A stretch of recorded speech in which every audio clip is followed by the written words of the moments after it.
The active ingredients are kicking in. Keep going.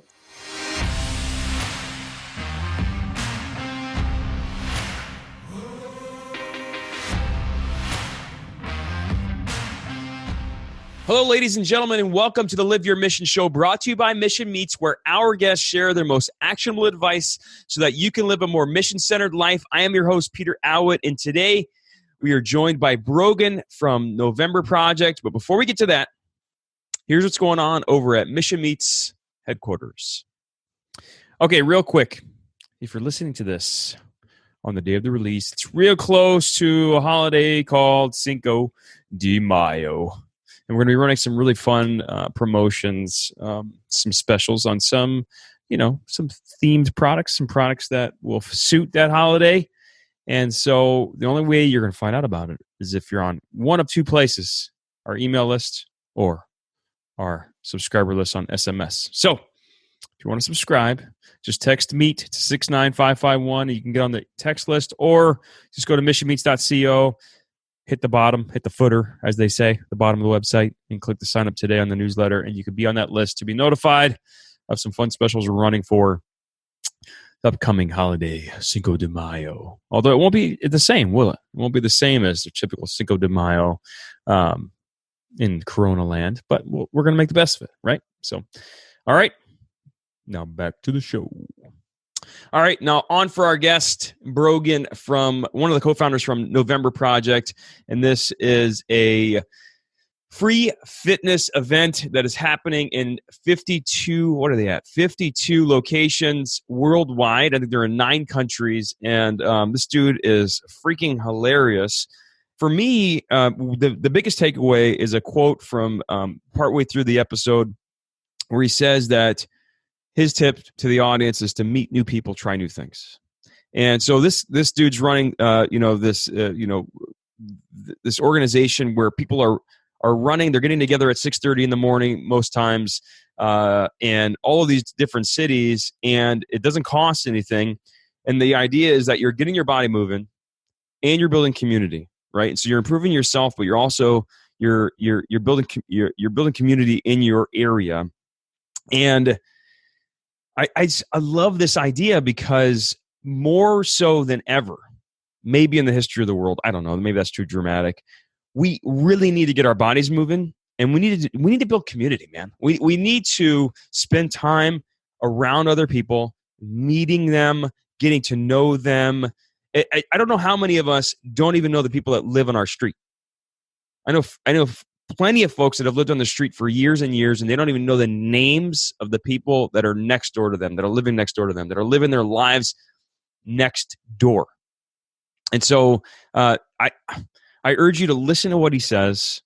It's awesome to hear how the organization started and what they're all about, but more so to be inspired to build community in your way. And maybe that's November Project in your city, and that would be amazing. I am and have committed to drive down to San Diego and to participate in one of their events, one of their running events, their workout events. But whether it's November Project or whether it's some other way that you can build community, and he gives examples of that, I urge you to do it. And there's no doubt in my mind that even if it has nothing to do with your overarching mission in your life, it will absolutely nurture and feed that.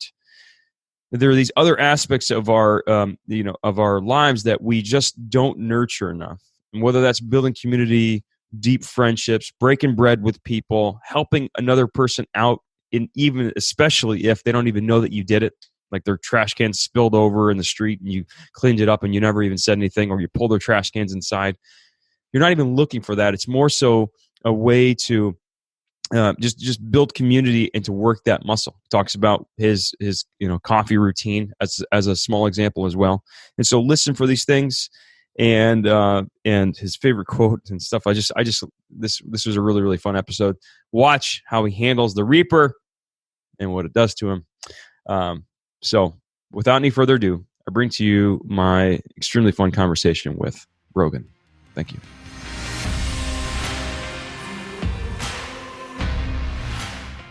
So the usual first question is like when someone asks you what you do, what do you say? And is it your mission or is it something different?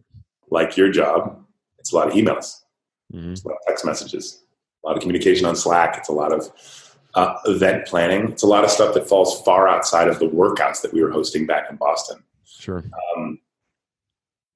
But to follow your, it's a leading question, to follow you through on that. Is it my mission? I grew up in a family where we talked to strangers. I grew up in a family where when the person at the grocery store is checking you out, paper or plastic, not only are you bagging your own groceries, but you're asking them how their day is going. Not me, but my mother and my father and my brother. And that's how I was programmed. Mm. So is November Project personally for me a blessing in disguise to be able to interact with a global organization of people that just want to make their day better and they want to see each other. That's pretty powerful. And so I'm really lucky to be living out this kind of unintended mission. But yeah, I mean, I live in Minneapolis now. I was in San Diego for the last 5 years, in Boston for 12 years before that. And I always try and find more ways of getting to interact with people. And November Project's a great way. Once you start going, you're going to find yourself talking to other people about it. People that you may not have approached for any other reason. Yeah. And so, sure, that works really well for me. But if 52 cities now have these small to medium to sometimes super large armies of fitness fanatics that have an excuse to turn to someone that they don't know in line at the coffee shop and say, hey, I see you're wearing that marathon jacket. Have you ever thought about coming out to November Project? Like, even if they never come, like, I just feel like where we're at today in this world, people need people. Yeah. You know, I know that sounds really cheesy, but we can all afford to get better at turning to a stranger and checking in with them and maybe offering them a good time and maybe changing their life. That's another thing. If someone comes out once, they come next week and then the 6 following weeks, the levels of fitness may rise. They might, incrementally, small amounts. The levels of fun and human interaction, I can almost guarantee it. Right. And so that to me is more important than the PR days and when people say that they signed up and ran their first half marathon, because that is a bit of a selfish endeavor. That's their group for them and how they got better. Amazing. But as often as I can, I try and speak and think in the collective we, whether it's my co-founder and I representing these leaders and what they need and what they want and what they're seeing on the ground, or it's these mobs of people that they're leading. So it's an interesting job. It's not one that I was really necessarily going for. Yeah. But every single day I'm proud of my position in the organization and the organization itself. So I dig it. And is that why you're working on it? Is it the people thing? Is it because of how you grew up and you feel like that is, it's feeding that? Is this why you've continued to work on it, or is there something else? Yeah, I think so. Back in 2014, my co-founder and I quit our jobs and went in full time on this, and we had corporate sponsorship, and it was the first time we ever took help financially.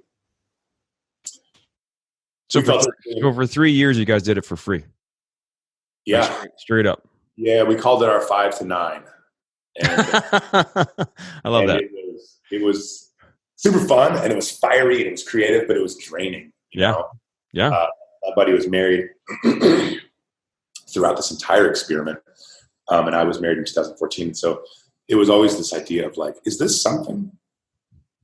We keep talking about world takeover. We keep talking about how this blend of kindness and hard work. We keep referencing how this could work anywhere. Kind of cocky and kind of making it up and kind of guessing, but bold, and we thought we needed to take help and have financial ability to not only give ourselves to the project full time, but also to be able to bring our leaders together at least once a year, to be able to have local rally points, to be able to have, it became wildly and excitingly out of hand, and it was awesome. And so, but your question was what keeps me in it? What keeps me in it is that the ingredients are super pure. This is not a confusing thing. Kindness and hard work. Kindness and hard work. And I stand by the fact that, the scope, my vantage point over all of this and to see this come to life each week, it inspires me still, and maybe one day I'll get sick of that. Maybe one day I'll get sick of togetherness and seeing folks lift each other up. Maybe I will wake up on a Wednesday. Every single city has a Wednesday morning workout. Maybe I'll wake up on a Wednesday and the sun will rise over the 2 November Project communities in Asia, and they'll start the Wednesday morning and they'll pass it to the 4 November Project communities in Europe, and then they'll pass it to the rest of us in North America, each of the time zones going off at 6:30. Maybe I'll wake up and not be inspired by that. Maybe I won't be inspired by my mom, who's 65 years old, who trains at November Project in Madison. She's having a hip replacement in the next few weeks, and I know that she'll do her PT and get back moving with November Project Madison. Maybe that won't be inspiring. I just have a feeling the more people that come into our life, the life of the leaders, the life of my co-founder and I, it's just gas on the fire, man. It's so good. It's so good. We also should probably have like a follow-up, you and I, after you go, because I think anyone that's listening to this that doesn't know November Project, or maybe they're anti-fitness, or it's just intimidating because that's common. It's hard to explain until you go. So I'd love to do that, man. And so have you found that, you start this thing in 2011, smartphones are a thing, but not really like they are now, right? Yeah. Technology is a thing. Social media is a thing, but not like it is now. Like it's a completely different world from the time you started till now. Right. Has this become a bigger need? Like has this idea of screen time and fun and fierce activity and community, it's become, I would say it's become more of a need, maybe even exponentially more than when you started in 2011. Oh, for sure. Let's remember, like in 2011, like we didn't use the term content. Yeah. That wasn't a thing. And when people began showing up in that first summer, we would post Facebook albums and blog posts and tweet out our I don't think you could even tweet out 4 photos. We would tweet out our best photo and a link to our blog. And the Facebook album would have a link to our blog. And it was this like nice little ecosystem of social media and things that we owned and a story that we owned. And we would get that out before noon on Wednesdays. We would always say before the sweat dries. That's always when it's the most inspiring. People are talking about this at work. They can share out photos that they were tagged in. So the social media, I think, is a lot of the reason why it grew so relatively quickly. We've been at this for 8 years. Because the digital story, the sharing, my friend does that in DC, and I'm from Columbus, so when I'm back there for Thanksgiving, I'm going to go to the one in Columbus, Ohio. I heard that they just started one like this. The Facebook thing is actually super powerful. But in 2011, 2012, the difference to social then to now is that you much more you owned your online community then, the visibility of things you posted. Mm-hmm. If you had followers, if you had people that liked your page or whatever, they would then see your stuff. And that's changed. That has drastically changed. So now it feels like more of a place that people can go to get updates. It feels like a little bit of a bulletin board or even like a scrapbook for what's going on. Mm-hmm. The amount of people that hear about November Project through social media is still very high. It's different than what it was. Yeah. But do you think that because of people like being overly connected to their technology, like they need this now more than ever?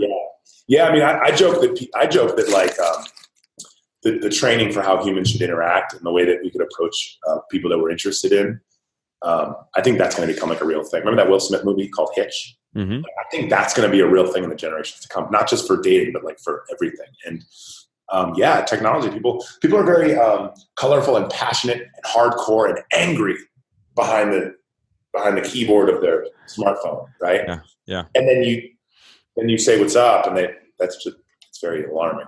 And so, to answer your question, yes. I spend a lot of time on screens. I'm on one with you right now. Yeah. We're putting out some pretty important posts for November Project this morning, and it can live online. But the beauty of November Project is you can't just play the metaphorical video game of this. You can follow on Instagram as long as you want, but eventually your story will become And then I finally went. Yeah. And the amount of people that follow along until they get the courage, or they get tapped from the 11th or 12th or 100th direction by a friend or online or whatever it is. Maybe they see someone running with a November Project shirt, and that person doesn't even stop and talk to them. But it's like what marketing people call touch points. It's just eventually someone says, all right, I'll go. So that's the human experience, right? So all of those digital, all the screen time, all of that, it's like, doesn't really get you much more than you still have to go. And you still get to have these awkward, great, loving, warm, early morning, wacky experiences. Yeah. And so I think the more time we spend on screens, the more time we need each other, and the more time we need reps and practice, having fun. And you'll see people like at the beginning of November Project, and I'm one of them actually, that'll take a picture of the group before it starts, or they'll take a selfie with their friend that came with them, or the local co-leader, the person who led the workout. Hey, can I take a picture with you afterwards? Like that just continues to build it, right? That makes the experience more available to more people. But there's kind of no way to really participate with your phone in your hand. You kind of have to put it down and head up and eyes open. And yeah, depending on what your job is, like that might be the only time that day. Yeah. And I'm just thinking about like a friend of mine who traveled for 4 years to 40 countries, and he came back and he said there was one unifying theme, no matter where he was. And he lived like in a mud hut. He lived in a town of 3 people in Australia. Like he was all over the place. And he said that no matter where you were from, everybody was looking for one thing, the same thing, which was authentic human interaction. And I think that that's what you're delivering, right? It's like, we can communicate through our computers and our devices all day long, but there's 2 things that we're getting worse and worse at, which is just physical exertion, right? And staying healthy, but then also doing it in community. And I think that to me, like when I heard about what you were doing, it's like, of course this works, right? Because this is what we're all dying for. Whether we know it or not, we need to get off our butts, but we also need to be around people, right? And actually building community with them. And that's why yours is so much different than like the spin class, like you said.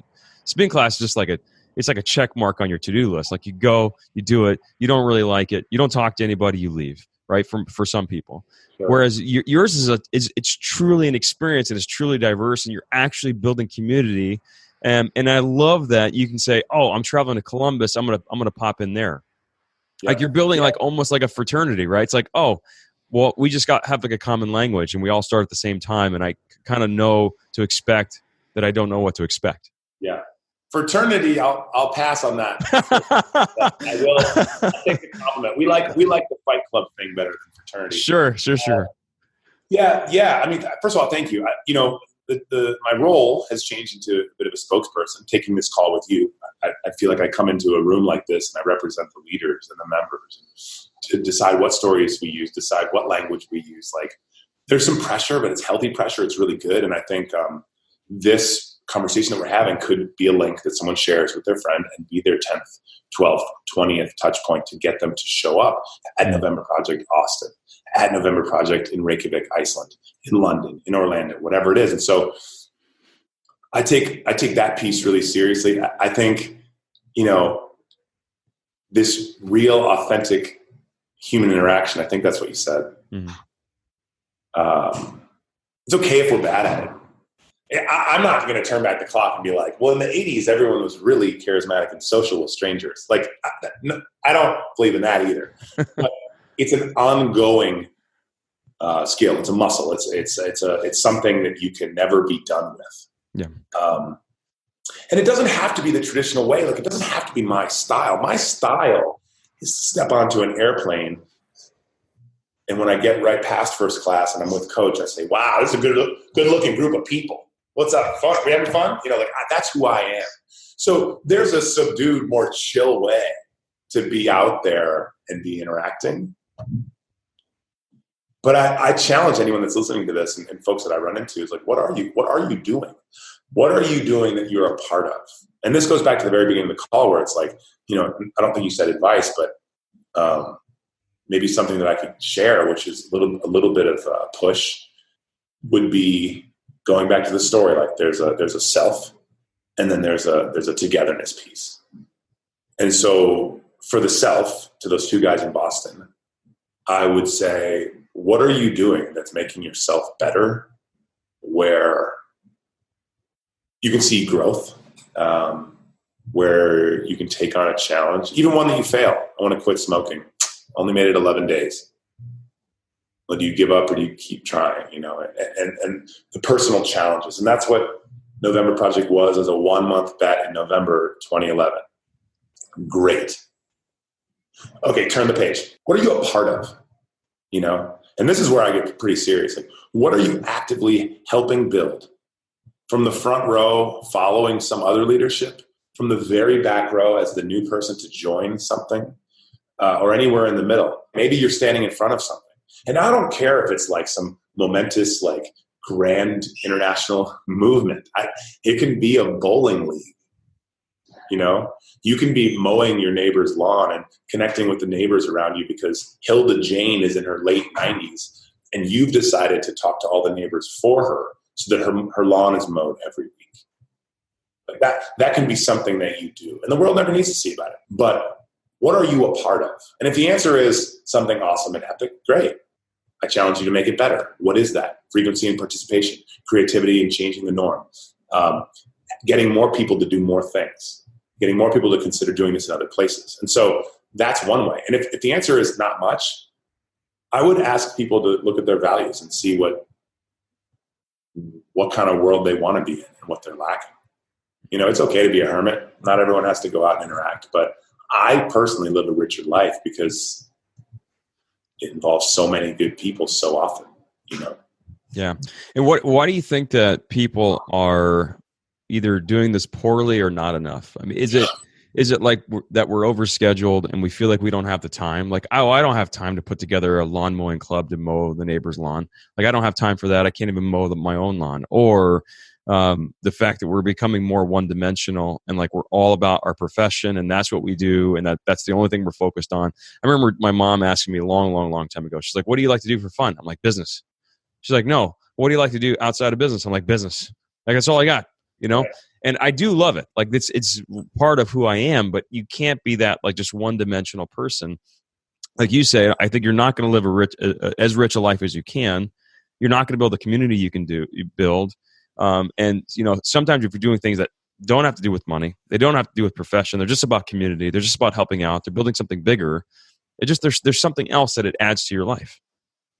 Yeah, I mean, the question from your mom, like, what are you doing for fun? Like, we're all dead pretty soon. We only have a handful of dozens of more summers left. Like, what you get fired up to do to make money, what you get fired up to do to make money, to buy security, to buy things, to buy a future, all that's really great. But if you don't enjoy it at all, or you don't even know what you tap into, man. I mean, with that said, I think, I hear so many people that are interested in meeting new people and trying new things, meeting new people and trying new things. I like to meet new people and I love to try new things. And yet there's not that many of us out there that are doing either of those things. Mm-hmm. Meet new people and try new things. So then if you ask yourself, do you like to meet new people and do you like to try new things? Cool. I'll bet you said yes. When was the last time you tried something that gave you butterflies? Or you were the new guy or girl or whatever? When was the last time you met new people? When was the last time you tried new things?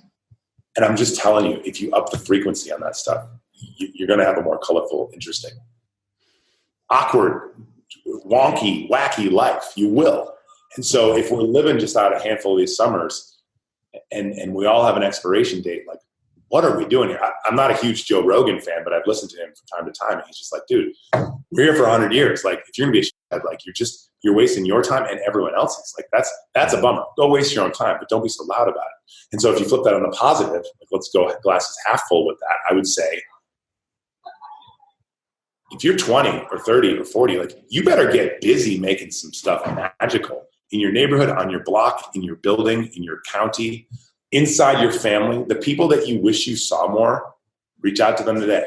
You know what I mean? The people that are doing things that are interesting, that seem to be trying new things, that seem to be meeting new people, jump on their coattails. Like, steal their script. forcefully be there +1.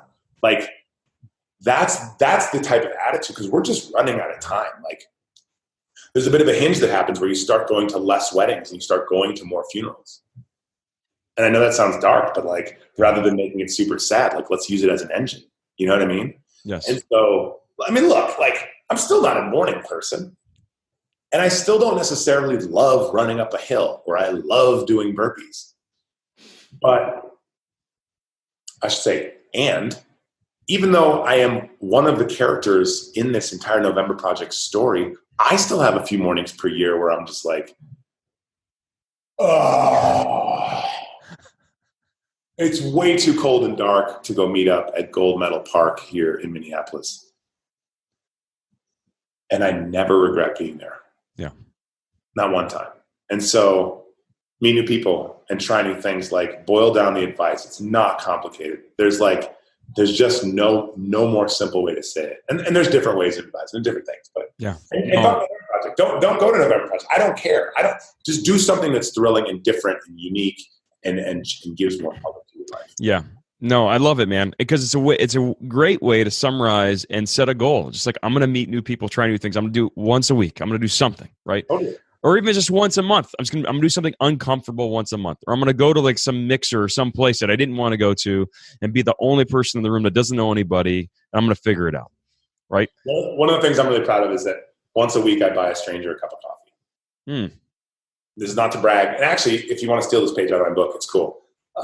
I'm a tall, privileged white guy, and I never want to come off like I'm flirting. So I always say, like, I turn to the person behind me. I'm like, hey, once a week I buy a stranger a cup of coffee, and my wife thinks I'm crazy. And but I thought it'd be kind of cool. Dude, what are you getting? And then they say fucking latte or whatever. Okay, cool. I got that, but no food. You know, like, you can't get a large or like whatever. Keep it funny, right? And then if they accept, because they almost always do, then they'll start. Well, so that's so cool. Okay, so what's your story? I'm like, no. You don't have to be. We don't have to be friends. We're done here. You know, and that either gets a laugh or whatever. And so I have a lot of fun with that. But that for me, that's one where like I won't say I get butterflies. I don't get nervous, but like I have to leave a full comfort zone, an idle comfort zone. I have to turn off the app, put my phone in my pocket, and turn to a human. And for me, that's going to feel like about as big of a rush as you may get from when you show up to November Project for the first time. And so I think we're never done with this. I think there's always room to get better and try more and fail. And dude, you're building a muscle, man. Like that's a habit, and that's something that you're going to continue to do over and over and over again. I love it, man. I feel like you and I could talk for hours and hours, but we can't. We got some jerky to eat. So let's switch gears to the Reaper round. This is where our guest answers some rapid. Look at these pit stains, brother. Bro, you're going to sweat through that whole shirt in a minute. That's nice. Yeah. And then just to review this episode of Guts, if I eat the jerky and answer the questions, the cargo net will not fall onto my head. Okay, let's go. That's right. All right. I'll let you eat your first bite there, and ask you the question. He's going to do it. He got it. All right. Favorite book, and this could be something you've read in the last year or a classic for you. Doesn't have to be business related or anything. Higher Love. Higher Love. Why? It's about a woman who climbs and skis from the top of the 7 tallest peaks in the world. Wow. Her name is Kit. She also raises a wolf pup. And I met her. And I've led workouts with her before, and I think she's amazing. She raised a wolf pup. Higher Love. It's actually not my favorite book. It just came to mind. Okay. What's your favorite book? My favorite book? I mean, I love The Alchemist. Okay. You want to say why? It's a short read. No, it's inspirational. It applies to most of us in our journey through life. Yeah, that's good. The active ingredients are kicking in. Keep going. Any quotes you live your life by? Just show up. Just show up. I know why that's your favorite. All right, man. We're going to keep it like this. We're going to wait till your nose starts running. Let's go. Keep going. Okay. Biggest business blunder. And did it set you up for success later? Yeah. November Project was in Boston. We sat down with the performance running company. We'd never taken help from anyone. And they said, put a number on the page. We asked for $1 million. And they were thinking like, maybe 10,000. Okay. But it showed a couple things. It showed how little we knew. It also showed how little they valued our big dream. It made us look insane. But it was a good practice for pitching. And it was a little bit of like our flying our flag of like, yeah, we think we are going to take over the world. I don't even know if this shit is good. What's that? You don't know if it's good? Yeah, but it'd be funny to take it to the zoo and throw it over the fence and just see what happens. If you're a vegan listening to what I just said, I'm kidding. But we're also eating jerky, so you probably hate this show. You would hate the show. I went vegan for 6 days on that. 6 days. Dude, rapid fire. Where are these questions, bro? They're coming. I'm giving you some time to eat it, right? We don't want to rush through it. This is you're killing it, bro. Best under $100 purchase that's impacted your life most recently. A phone case. A phone case that just protects your phone because I drop my phone all the time. Okay. Or a road ID. I've never needed to use a road ID, and I do not have a professional relationship with them. I don't know what that is. It's a bracelet that you wear if you're on long bike rides or on long runs, and I travel a lot, and I'll find myself by myself. Caution, extremely spicy and hot. How is it? You all right? If you end up needing to use your road ID, it means that you're up on the side of the road. Yeah. You might die there alone if someone says, oh, his blood is O positive or something. It's good. In the last 5 years, what new belief, behavior, or habit has most improved your life? Or to put it another way, what have you changed your mind? What have you changed your mind about? Listening. Mm-hmm. How so?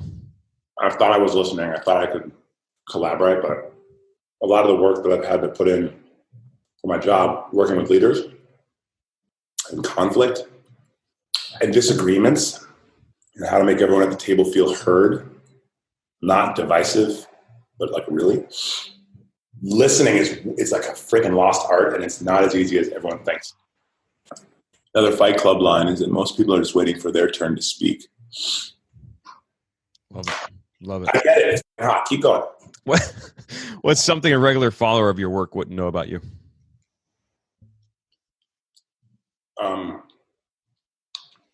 That I'm not an ass. You're perceived as an ass, do you think? Well, I think, a lot of my friends have said that before. Real like jockey, fratty, tattoos, loud, confident. And then I get to know people and they go, oh, I thought you were like a jerk. Interesting. Yeah. What should I have asked you, but I didn't? Now I'm going to ask you some rapid fire. Where do you live? What town? Me? Dana Point. Dana Point. How far is the drive from where you live to Balboa Park? 1 hour. What's the busiest day of the week for you? Busiest day is Tuesdays. How often do you shampoo and conditioner your hair? Once a week. How often do you get your hair cut? Once every 3 months. Boxers or boxer briefs? Briefs. Briefs. I'm a briefs guy. Full briefs? Yes, sir. Or some Euros. Or old man. Both. Who's your superhero you identify with? Oh, none of them. No, come on. Yeah, I don't. Maybe Aquaman or something. Sure. I don't follow any superheroes. And maybe who's the famous person that people say you look like?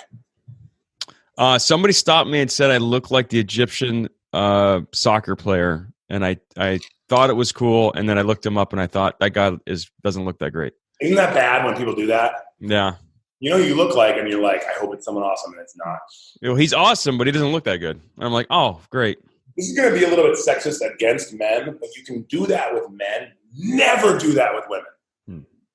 No. You know who you look like, Sally, and then Here's my friend. Here she is on Facebook, because that never works out well. No, never done that. Don't ever ask them how far along they are either. Have you ever been in a running event, a running race? Never. Well, I did cross country, but that was high school, so it wasn't like an adult thing. No. Once a runner. Okay. Do you own running shoes? I do. Brooks. Can you see? Look how sweaty I am. Do you know what pair of Brooks shoes? I don't know. Can you read what my shirt says? I see it, man. They're your people. They are people. I do. I love my Brooks. What was your favorite kind of candy or treat when you were growing up, like when you were a little boy? Butterfingers, probably my favorite like candy bar. I ate really poorly when I was a kid. 2-liter Mountain Dew, Butterfinger. That's dope. I guess. What is the last vacation that you've been on? Gosh. So we traveled the country, man, in an RV, like 30,000 miles. The last like real big trip was a month in Maui. We spent last March. Yeah. Okay. My last question is, what is something that you're working on for yourself? Being closer on my path to purpose, right? So like not being like on the shoulder, on the rumble strips, but actually being in the fast lane. Yeah, but those rumble strips are important in case you fall asleep, They're a good reminder that you are close to being on the path, but you're also close to falling off of it, right? And so it's like, okay, I need to pay more attention to this kind of thing. Okay. I think we're getting close here. You want a product review for the jerky? Do I want a product review? Sure. Yes. You're sweating like to death. It's not that hot. Did you finish it? No, I have 2 more pieces left. Oh, it's okay. You don't have to finish it. I'm actually not going to finish it. No, don't finish it. I mean, Nate completely finished it. Your buddy Nate's piece. Yeah. Oh, and I need to tell you on the air that Sticker Bob says he loves you. So he was the one who reminded me to reach out to you. So shout out to Sticker Bob. And I've got my final question for you. But you haven't tried the other flavors, man. What's your favorite Mission Meats flavor? To be honest with you, I'm not gonna eat any of these. I'm just gonna give them away to strangers. That's fine. I'm gonna stand on the street corner. I used to do this during Valentine's Day and just give away roses. And now I'm gonna do it with jerky and see how that changes the game. But you're in the Midwest, man, right? People will appreciate it. Brogan, it's been a pleasure, man. I think we got a lot done here. We did. I know that I've never had jerky that's spicy. No? I don't know how much of it you're going to sell. Do you sell a lot of it? We do sell in a surprisingly large amount of Carolina Reaper jerky, man. It's like... I don't need to work out today because I've already got my sweat on. My buddy... I met a new person and I tried a new thing. There you go. There you go, man. There you go. What's next for you today? I got to get on a call in 4 minutes. Okay. With my friend Pam. Your friend Pam. Okay. Well, you'll have to explain to her why you sweat through your entire shirt. I'm going to put my shirt back on for that one. Hey, look, I appreciate you, and this has been fun. And I joke around a lot, but these are the kind of conversations that I think maybe not in one clean sweep, but add to people's progress in meeting new people and trying new things. And yeah, you do owe me a trip to November Project. I'm sorry to be that forceful. I'll go down there. I'll hit you. I'll run with Nate or something. He's gotten in some seriously good shape lately. Yeah, yes. There's a leader named Anna in Balboa Park for November Project San Diego, and then a friend and also very charismatic leader named Eugene. Eugene and Anna, they will host your sunrise experience. So connect with Nate. Bring Bob. Get in Bob's van and come on down. Bring a whole pack of jerky. I'll do that, man. Thank you so much. All right, bro. I really appreciate it, man. We'll talk to you later. Thanks, brother. See ya.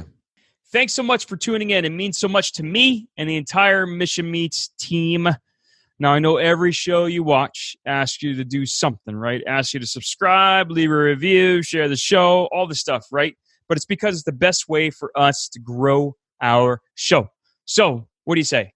If you know someone that would really appreciate listening to this episode, hearing the actionable advice, share it with them, will you? Shoot them the link, iTunes, YouTube, however you're watching this thing. Tag them in the comments. Share the show with someone. Okay, it'll help them. It'll help us. It'll be great.